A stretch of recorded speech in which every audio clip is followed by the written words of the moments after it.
So where's like the fashion shit taking you? Like how like what does success look like for you? Like now versus like you 10 years from now? Like where is it taking you to this point and where are you trying to get it? Shit, right now it done gave me a little like breathing space. I feel like that's what the shit did for me. Fashion, like it didn't help me financially be able to just breathe while I figure out like the next 10, you know what I'm saying? Because I like designing clothes, but I really just like designing, like, period. A lot of different, like, I be working on furniture designs, like, painting and shit, like I like placement and shit, you know, like curating. Like, I like a lot of different shit, so I feel like that's what fashion is gonna continue to do, though. It's just like fuel or whatever, creative. It can any creative thing can be ran off some t-shirts, bro. Yeah. Off rip, anything. That's like, true. In a quote down to something somebody said, you know, could be slapped on a t-shirt and sold. So like. Yeah.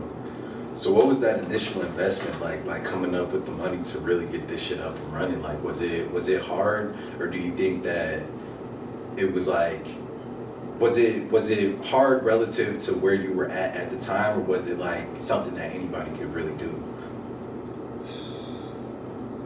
Because I know like when I say that, I know like with on the music tip, because I used to like be trying to make music and shit. So getting the money to go to the studio and shit, and finding the time to actually like do the shit in a timely fashion used to be kind of like that was like the crux of it. That was like the main thing, is like the money and the time. So like for you, was that a factor when you first started, or was it more so like you were able to do it conveniently, it didn't cost too much, and you were able to you didn't have to put in a lot of time, but the time you did put in translated to something positive? Like, yeah, really what made it easy for me is like I took a class on screen printing and shit in high school, so like I understood how to screen print. So after I graduated and shit, like I made my own screens and shit and was printing shit. So like I feel like that's really what helped me starting out doing it myself. Cause like I feel like if I would have started out trying to save up money to invest in one collection and drop that, it would have been a little different. Cause it's like, I don't know, it ain't as personal type shit. And ain't nothing wrong with that. Like processes get more personal as they go along, so it really don't matter. But like I feel like my shit started off a lot more like personal type shit with the clothes. And more organic too. Yeah, like type shit. Yeah, for sure. Damn. Fashion shit though, that shit, I ain't gonna lie, I be thinking about it a lot. Like I really, like you were just saying, like 10 years, I really be thinking like I wanna, not even necessarily if it's just me, but me and some others, you know, just think of a way to use that to pass down to like the next generation that's coming up, or even the next generation after them. Just that skill of like, even if it's not clothing printing, but just being hands-on, making concepts that's in your mind, showing them the resources, because they not as out of reach as we think they are, bro. Yeah. Like it's easy, everything on the flow. Like you get whatever you think about, you can really get. And to that point too, I think a lot of times with anybody who's thought of like any creative like venture they want to get into, they think of all the obstacles before they think of the ways that they could, like how easy it actually could That's be. what school teaches us to think, though. Even the economics classes that's supposed to teach us more so about the opportunities, that shit really teaching us about a lot of the risk and a lot of the like. That's what that's everything. Though. The negative is like they teach us that early. Yeah, I personally, even with running this podcast, like I think that with this was something that I just jumped in the water with, you know, and I was learning what the obstacles were going to be as I came to them, you know, and I think that's a lot better. That's better than thinking of all the obstacles beforehand, because when you think about it beforehand, that's going to stop you from making a move at all. You know, like that shit will make you not even want to get into it, because you think of all these, and I think that's by design. Like humans think of all the ways some shit could go wrong, but usually that shit is like the least likely shit to happen. You know what I'm saying? But real talk. Nah, but that's real though. Like I think that a lot of and I feel like this is something that I've always wanted to do, especially with people around here. Like it's so many people around here who are really kind of doing their thing, like talented. Yeah, standing on their own too, and are really good at what they do. Yeah. And it's just not somebody who's trying to shed a light on this shit. So I hope that through this podcast, I could show the world that. Northwest Indiana is the most unlikely place that you think that somebody's gonna fucking come up. I ain't gonna lie, for real. This shit is so far off from the outside looking in. Like I wouldn't expect to come out here and see none of the talent, for real. But like everywhere you go out here though, it's somebody that you wouldn't even know though, but they talented. Like it's a lot of talented people out here, bro.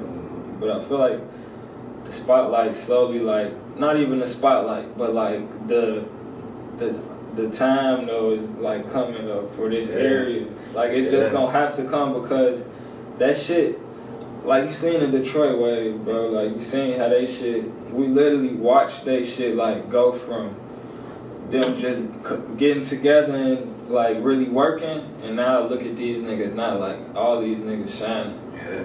And that's literally what's happening right now. Like, yeah, and it's definitely such thing as like missing your beat, like not like wanting to capitalize on something. Cause like with this shit, I was talking to Singing about this shit when we were when we were doing his podcast, and it's like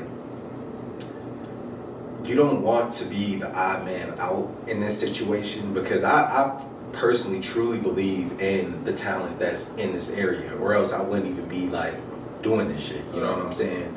But through seeing what my brother and his friends were able to cultivate and kind of create shows me that it's definitely enough resources and enough ways out here to do this shit. It's like whether you're looking in the right spaces. Exactly. And niggas turn nothing into something, bro. Like that's really what's going on. Straight up. And that shit not as hard as it sound or look though. It isn't, and it doesn't come with all the shine and all the, like, it doesn't look like what you think it looks like, but being able to pay your bills, you got a little money to still stay fresh, you could, you know what I'm saying, still go on dates, you know, spend time with your family, go on vacations, like, for me, the way I look at this shit is if I could be making, and I got a certain number in my head, but if I could be making a livable wage where I could work on my own time, do it the way that I want to do it, still have time for my family and my friends, and you know, still feel good in what I'm doing, I can do that. But it's so, and I think a lot of that too comes from, especially with this area, like what success looks like to most people is like going to work at the mill. You know what I'm saying? And ain't nothing wrong with working at the mill. Like nothing's wrong with working a regular day job. I actually want people who work day jobs to be on this platform because sometimes those opportunities, that shit hard, bro. Because sometimes those opportunities are what changes someone's life. And if somebody could come on here and show people, like, you know, like for me, for instance, when I used to work for AT&T, and I was, you know, riding around all around this area, selling phones to people and shit. And the type of money you make, bro, like I was making more money than my mom was, you know. And seeing those actual checks, it's like that shit is crazy. That shit could change your life. So it's not. The music, the entertainment, all this shit, you know, it's literally for show. Like, this is a show, you know, but that doesn't have to be what someone else wants. Like, you don't have to have, not everybody could be Drake, you know what I'm saying? Exactly. And it's not meant to be that way because if everybody was him, then he wouldn't be as great as he is. Exactly. And just like we were saying earlier, how like you would know the good without the bad type of shit. Like, you don't appreciate the good without the bad.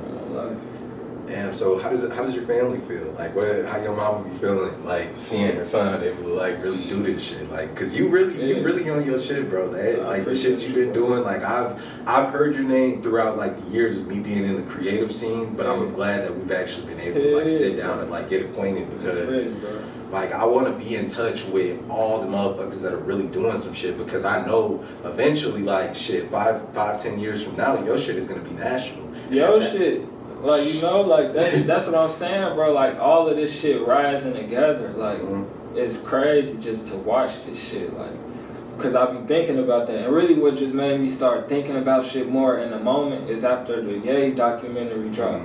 And then think about how many people like that shit made me think about out here, bro. Like that shit happened in Chicago. Yeah. Chicago and New York, but it's a lot of them same situations out here though. Yeah. It's a lot of yays out, you know, but really? You know, not just niggas though. Like a lot of girls, talented, like all type of people just out here really talented. So, shit, bro, that shit just be crazy to just think like shit starts somewhere. So you literally gotta be in the moment while you in that shit. Yeah. Because looking back on it, you don't want to be the motherfucker that's looking back on some shit like, damn, I thought I was suffering these times. I should have been enjoying the process.